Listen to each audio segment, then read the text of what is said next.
PM Modi आज सुबह 9:30 बजे बिम्स्टेक शिखर सम्मेलन को करेंगे संबोधित। वर्चुअली शिखर सम्मेलन में होंगे शामिल। आज दोपहर 1 बजे केंद्रीय कैबिनेट की बैठक दिल्ली में संसद भवन में ये बैठक होगी।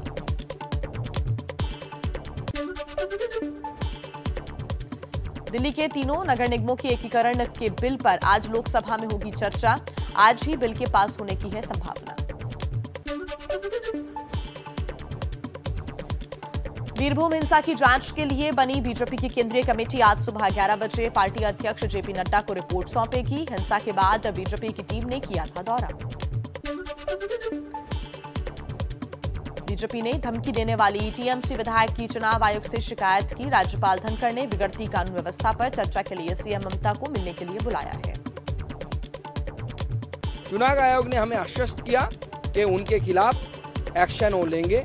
हम वेट कर रहे हैं कि अब देखते हैं कितना क्या एक्शन होता है। बीजेपी ने जारी किया टीएमसी विधायक नरेंद्र चक्रवर्ती का धमकाने वाला वीडियो। गिरफ्तारी की मांग की। बीजेपी समर्थकों को धमकाने का भी आरोप। टीएमसी के विधायक नरेंद्र चक्रवर्ती जिस भाषा का वो प्रयोग कर रहे हैं वो भाषा दरअसल उनकी नहीं है। वो भाषा टीएमसी का ग्रामर है। बीरभूम हिंसा को लेकर जारी सियासत के बीच मथुरा धर्म महामेला में पीएम मोदी का इशारों ही इशारों में बंगाल सरकार पर हमला। कहा कहीं भी किसी का अत्याचार ना सही, हिंसा के खिलाफ आवाज उठाएं।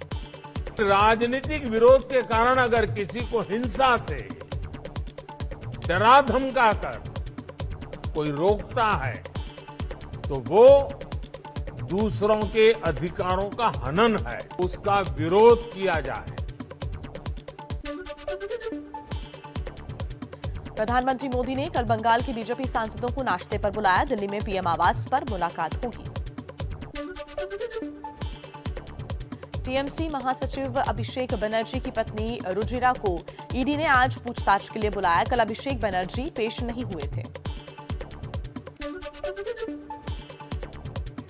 असम और मेघालय में 50 साल पुराना सीमा विवाद सुलझा। गृह मंत्री अमित शाह की मौजूदगी में दोनों राज्यों के सीएम ने समझौते पर हस्ताक्षर किए। मतभेद वाले 12 क्षेत्रों में से 6 पर सहमति बनी। अमित शाह ने दोनों राज्यों के मुख्यमंत्रियों का धन्यवाद किया। कहा पूर्वोत्तर के लिए ऐतिहासिक दिन है। विकसित नॉर्थ ईस्ट के पीएम मोदी का सपना जल्द ही साकार होगा। विवाद मुक्त नॉर्थ ईस्ट के लिए ऐतिहासिक दिन है। असम और मेघालय के सीएम ने कहा आगे भी बातचीत से सभी मसलों का हल निकालेंगे। हम पूर्वोत्तर को देश में विकास का इंजन बनाने की दिशा में काम करेंगे।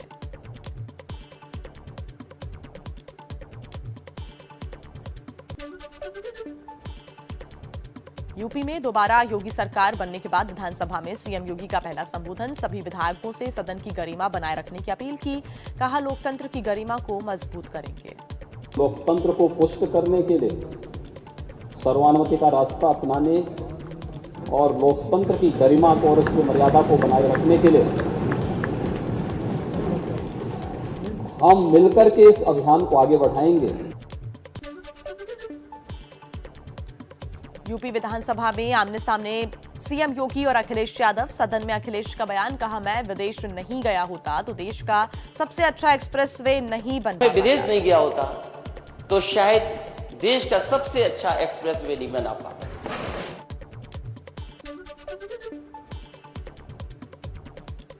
उत्तराखंड में मंत्रियों के विभाग का बंटवारा हुआ। सीएम धामी के पास 23 विभाग। सतपाल महाराज को पीडब्ल्यूडी समेत 8 मंत्रालय की जिम्मेदारी। धन सिंह रावत स्वास्थ्य मंत्री बनाए गए। बिहार में बीजेपी विधायक विनय बिहारी ने की बीजेपी का सीएम बनाने की मांग। जेडीयू बोली ना करें अनाप शनाप बयानबाजी, नीतीश ही रहेंगे मुख्यमंत्री। जो हमारी स्थिति है बिहार में, मुझे लगता है कि मेरा अपना सीएम होना चाहिए। ऐसे बड़बोले नेता जो अनाप शनाप का बयान देते हैं, ऐसे बयानवीर नेताओं पे भी लगाम लगाने की बात करें। बिहार विधानसभा में आज शराबबंदी कानून संशोधन विधेयक 2022 होगा पेश। नए शराबबंदी कानून में पीने वाले लोगों को बहुत सी छूट दी गई है।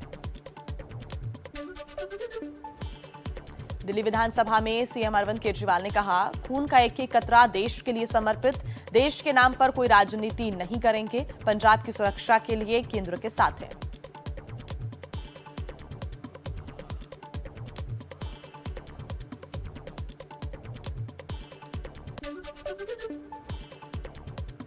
एनसीपी ने शरद पवार को यूपीए अध्यक्ष बनाने की मांग की। कहा, कांग्रेस यूपीए को लीड करने की स्थिति में नहीं है। एनसीपी की युवा इकाई ने राष्ट्रीय कार्यकारिणी में प्रस्ताव पारित किया। शरद पवार जी को यूपीए का नेतृत्व करने की अनुमति दी जाए, जिससे उनमें वो शक्ति है कि वो सभी लोगों को साथ ले लें, सबको साथ लेके चलें और एक मजबूत गठबंधन बनाकर सत्ता पक्ष को चुनौती दे सके। पश्चिम बंगाल की सीएम ममता बनर्जी ने सभी विपक्षी दलों और गैर बीजेपी शासित राज्यों के मुख्यमंत्रियों को लिखी चिट्ठी बीजेपी के खिलाफ एकजुट होने की अपील की। आइए कुछ और खबरें देखते हैं तेज रफ्तार के साथ।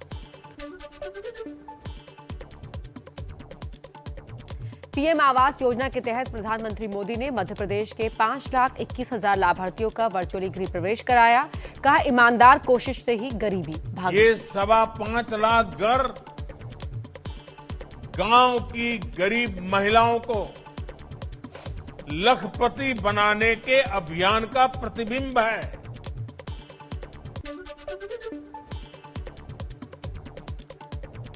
बीजेपी सांसद वरुण गांधी और शिवसेना नेता संजय राउत की मुलाकात हुई। दिल्ली में राउत के घर पर 3 घंटे तक चली बैठक। संजय राउत ने वरुण गांधी को खाने पर बुलाया था। अनुच्छेद 370 खत्म होने के बाद जम्मू कश्मीर में बाहर के अब तक 34 लोगों ने संपत्ति खरीदी। केंद्र सरकार ने लोकसभा में दी जानकारी। तेल की कीमतों में आज फिर बढ़ोतरी संभव। दिल्ली में पेट्रोल 100 रुपए 21 पैसे और डीजल 91 रुपए 47 पैसे प्रति लीटर मिल रहा है। मुंबई में भी पेट्रोल 115 रुपए के करीब। महंगाई के खिलाफ सड़क पर यूथ कांग्रेस का हल्ला बोल। दिल्ली में पेट्रोलियम मंत्री के घर के पास किया प्रदर्शन और नारेबाजी। तेल और गैस की कीमतों पर केंद्र को घेरा। शर्म करो, शर्म करो, शर्म करो। पेट्रोल डीजल सिलेंडर के दाम कम करो, कम करो, कम करो।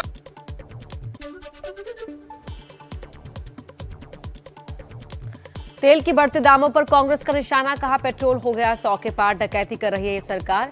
मल्लिकार्जुन खड़गे बोले, सरकार गरीबों और मध्यम वर्ग को भूखा मारना चाहती है। मोदी सरकार गरीबों को, मध्यम वर्गों को और छोटे मोटे काम करने वाले लोग हैं, उनको शायद उपवास रखना चाहती है, भूखे मरवाना चाहती है।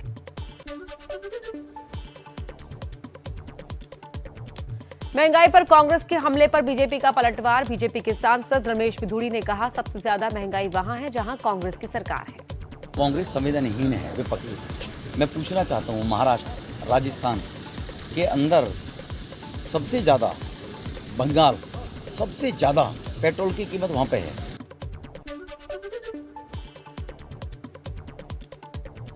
कॉन्ट्रैक्ट वाले कर्मचारियों का चंडीगढ़ में प्रदर्शन। बीजेपी ऑफिस का किया घेराव। कहा, गृह मंत्री का फैसला, नियमित कर्मचारियों के लिए हमारी मांगों पर भी हो विचार। भारी पुलिस बल तैनात किया।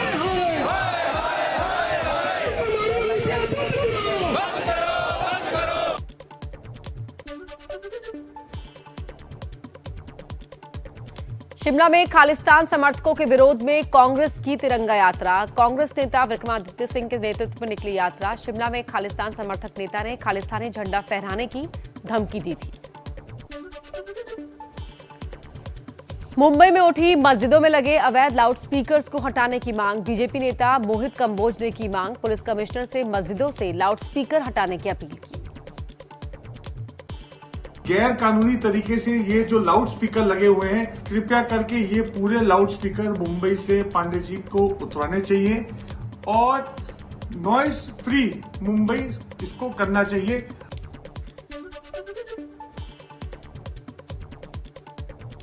यूपी के एटा में गरीबों की मुफ्त राशन योजना में बड़ा घोटाला। राशन माफिया हड़प रहे गरीबों का राशन। महिलाओं ने प्रशासन से की शिकायत। गलत बराबर मिल रहा, पर कम मिल रहा है। 35 किलो में तो मैं 30 किलो देता हूँ, कभी 25 किलो देता हूँ।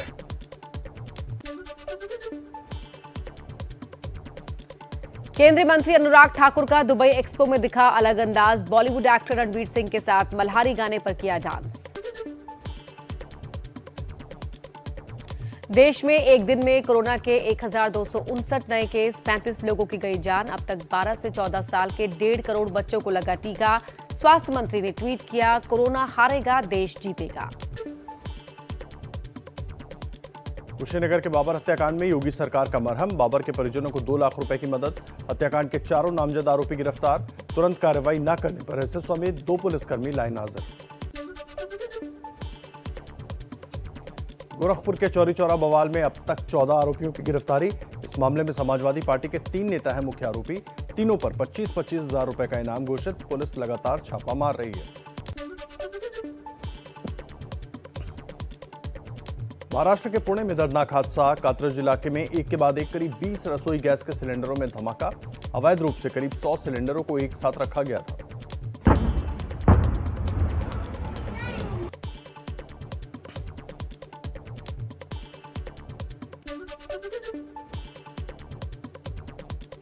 दिल्ली के समयपुर बादली में टेलीफोन लाइन डालने के दौरान 3 कर्मचारी सीवर में गिरे।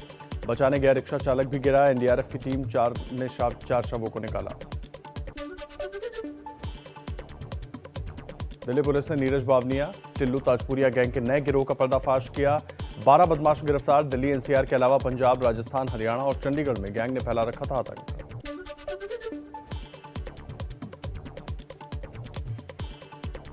जम्मू कश्मीर में आतंक पर करारा प्रहार। श्रीनगर में सुरक्षा बलों ने लश्कर के 2 आतंकियों को ढेर किया। एक दहशतगर्द के पास से मिला मीडिया का आई कार्ड। पाकिस्तान में पीएम इमरान खान के अविश्वास प्रस्ताव पर 3 अप्रैल को हो सकती है वोटिंग। इमरान ने सांसदों को वोटिंग से दूर रहने को कहा। बड़ा सवाल, वोटिंग का बहिष्कार मास्टर स्ट्रोक है या सरेंडर।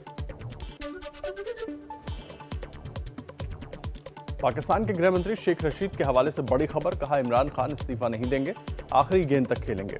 3 अप्रैल को आखिरी के घंटे में लिया जाएगा अंतिम फैसला। पाकिस्तान के संसद में इमरान के सरकार के खिलाफ अविश्वास प्रस्ताव पर 31 मार्च से चर्चा होनी है। इमरान के पास बहुमत के लिए 172 का जादुई आंकड़ा नहीं है। कई सांसद बागी हो चुके हैं।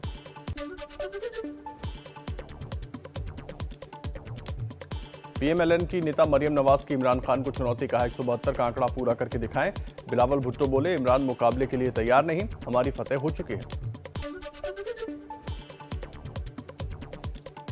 इजराइल के तेल अवीव में बड़ा हमला, 4 लोगों की मौत। मोटरसाइकिल सवार एक बंदूकधारी ने 2 जगहों पर की फायरिंग। टर्की में रूस यूक्रेन की बातचीत सकारात्मक। यूक्रेन ने मंजूरी के लिए समझौते का मसौदा रूस को सौंपा। यूक्रेन ने 8 देशों से सुरक्षा पर गारंटी की मांग की। जेलेंस्की पुतिन भी जल्द कर सकते हैं मुलाकात। टर्की में रूस यूक्रेन में 3 घंटे तक बातचीत हुई। कीव चरनीहिव में सेना कम करने को रूस तैयार।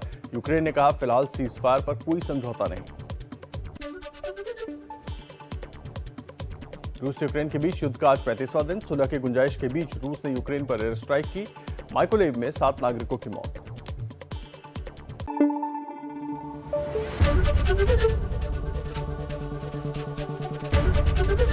एबीपी न्यूज आपको रखे आगे।